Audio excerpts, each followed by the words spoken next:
Hi అండి. అందరికీ నమస్తే. ఎండలు చాలా విపరీతంగా ఉన్నాయి కదా! ఈ అధిక వేడిని తట్టుకోలేక కొన్ని మొక్కలు బాగా డల్ అయిపోతుంటే, కొన్ని మొక్కలేమో ఆకులు కాలిపోయినట్టుగా మారిపోతున్నాయి.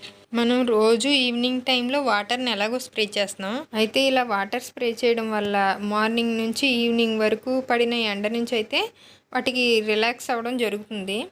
కానీ మళ్ళీ నెక్స్ట్ డే మళ్ళీ మామూలుగానే ఎండను తట్టుకోవాల్సుంటుంది. దీనికన్నా మనం ఓన్లీ వాటర్ కాకుండా మధ్య మధ్యలో మనం ఒక మంచి ఫెర్టిలైజర్‌లో ఒక లేయర్‌లా ఏర్పడేది ఏదైనా స్ప్రే చేస్తే మొక్కలు ఇంకొంచెం ఎక్కువ రిలాక్స్ అవుతాయి. ఎక్కువ ఎండను కూడా తట్టుకోగలుగుతాయి. ఆకులు బాగా మాడిపోకుండా అలా. దానికోసం ఈరోజు అలోవెరాతో మంచి ఫోలియర్ స్ప్రే తయారు చేసుకున్నాం. ఇంటి ముందు బాల్కనీలో ఎప్పుడో నేను ఒక చిన్న పాట్‌లో కలబంద వేశాను.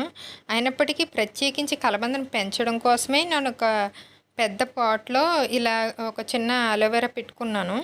ఇప్పుడు దానికి చిన్ని చిన్ని మొక్కలు కూడా వచ్చినాయి. నేను దీన్ని ప్రత్యేకించి ఇలా సమ్మర్‌లో లిక్విడ్ స్ప్రే చేసుకోవడం కోసమే అలోవెరాని పెంచుతున్నాను. అయితే మొక్కలు రావాలనుకున్నాను, చాలా త్వరగా వచ్చేసినాయి. అయితే ఆ మొక్క ఇంకా చిన్నగా ఉంది కాబట్టి పాత కుండీల్లో ఇక్కడివి తీసుకుంటున్నాను. ఈ కలబంద నేను వేసింది కాదు, కానీ పెంచేది మాత్రం నేనే. ఇక్కడ ఏ మొక్కకి ఎవరో నీళ్లు పోయరు. పువ్వులైనా ఎవరైనా కోసుకుంటారు, కానీ నీళ్ళు మాత్రం ఎవరో పోయరు. ఈ కలబందలో చాలా మెడిసినల్ వాల్యూస్ ఉంటాయండి. ఇది అందరికీ తెలిసిన విషయమే. కానీ కొన్ని కలబందల్లో సైడ్ ఎఫెక్ట్స్ కూడా ఉంటాయి. దురద పడుతుంది కట్ట అంటారు కొంతమంది. అయితే ఇప్పుడు నేను తీసుకున్న ఈ కలబంద మాత్రం చాలా బాగా పనిచేస్తుందండి. ఎప్పుడైనా కాలిన గాయాలకి చాలా చాలా బాగా పనిచేస్తుంది. ఇది మెడిసిన్ కన్నా కూడా త్వరగా తగ్గుతుంది. సందర్భం వచ్చింది కాబట్టి చెప్తున్నాను. ఎప్పుడైనా పొరపాటున ఏదైనా కాలినప్పుడు ఎలా కాలినా సరే, ఒక నీళ్లు కానీ, స్టవ్ దగ్గర కానీ, నిప్పు కానీ, ఎలా కాలినా సరే ఫస్ట్ చేయాల్సిన పని చల్లని నీళ్ళ కింద చేయి పెట్టేయడమే. అది కాలిన చోట చల్లని నీళ్లు పోయాలండి. లేదంటే వెంటనే ట్యాప్ కింద పెట్టేయండి. ఒక 10 నిమిషాలైనా సరే సన్న దార పెట్టుకుని అలా ఉండడం, లేదంటే కూలింగ్ వాటర్లో చేయి పెట్టి ఉంచడం, బకెట్లో వాటర్ పెట్టి ఉంచడం అలా చెయ్యండి. ఆ వేడి పూర్తిగా తగ్గిపోయే వరకు ఉన్నామంటే అసలు మనకి తర్వాత బాధ ఉండదు. ఎంత ఈజీగానో తగ్గిపోద్దండి. తగ్గిపోయిన తర్వాత ఇలా మనం అలోవెరా రాసుకున్నామంటే చాలు. తడి రోజుకి 2-3 సార్లు రాసుకున్నామంటే మెడిసిన్ కన్నా చాలా ఫాస్ట్గా తగ్గుద్దండి. ఇది నేను అనుభవంతో చెప్తున్నాను. చాలామంది చేసే తప్పు ఏంటంటే కాలిన గాయాలకి వాటర్ పోయిరండి. వాటర్ పోస్తే పుక్కు వస్తుంది, బుడిపలాగా వస్తుంది కట్ట అంటారు. అది రావడం వల్ల నష్టం ఏమీ లేదు. అసలు వెంటనే ట్యాప్ కింద పెడితే అది కూడా రాదు. వచ్చినా కూడా నష్టం ఏమీ లేదు. దయచేసి వాటర్ కింద పెట్టండి. అదే మీరు పెట్టకుండా వదిలేస్తే మాత్రం లోపలికి లోపల లేయర్స్ అన్నీ కాలిపోయి అది తర్వాత చాలా ప్రమాదంగా మారుతుందండి. ఇది చాలామంది తెలియక ఈ విషయం అస్సలు నీళ్ళు పోయకుండా ఆ వేడిని అలాగే భరించి దాన్ని పెద్ద ప్రమాదంగా చేసుకుంటున్నారు. కాబట్టి ఈ విషయం గుర్తుపెట్టుకుని ఎవరైనా అవసరమైనప్పుడు వాళ్ళకు కూడా చెప్పండి.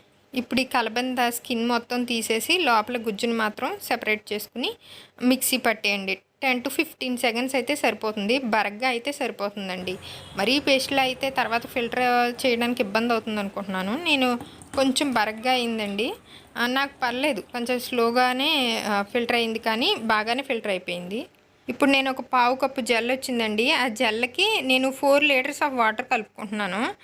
ఖచ్చితమైన కొలతలు ఏం అవసరం లేదు, కానీ మ్యాక్సిమం నేను తీసుకున్నది మాత్రం 4 లీటర్స్కి పావు కప్పు జ్యూస్ వచ్చేలా చూసుకోండి.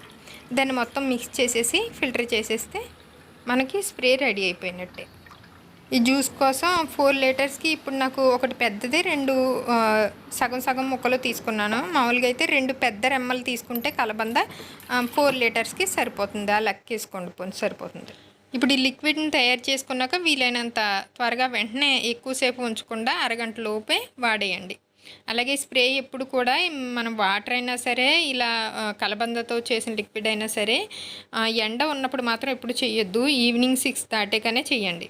మనం వాటర్ని అయితే ఎలాగో రోజు స్ప్రే చేయాల్సిందే. ఈ కలబంద లిక్విడ్ని కూడా కనీసం వారానికి ఒక్కసారైనా కూడా తప్పకుండా ఇవ్వండి, ఈ ఎండలో సమ్మర్ మొత్తం వెళ్ళే వరకు. ఇదండి ఇవాల్టి వీడియో నచ్చితే తప్పకుండా లైక్ చేయండి. కొత్తగా చూసేవారు సబ్స్క్రైబ్ చేసుకోండి.